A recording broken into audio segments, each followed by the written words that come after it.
Recently we were hired by a customer that had gone with a lower priced competitor who ended up doing an incredibly bad job. As you can see, these trees, full shade in the panels. They used the wrong kind of end clips. They didn't even cut any of the rails that are sticking out from the panels. And the way they did the racking is they didn't leave proper support for the panels. So you can see the rail here and the distance that they left. When the snow comes, this will just collapse and end up breaking the cells of the panels.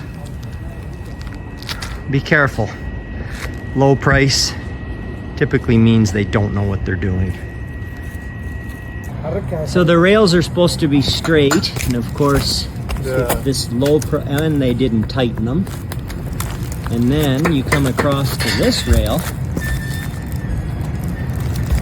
You tell me if that's straight, which affects how the panels mount. Lower price, companies that don't even have a real presence in the city, this is what you get.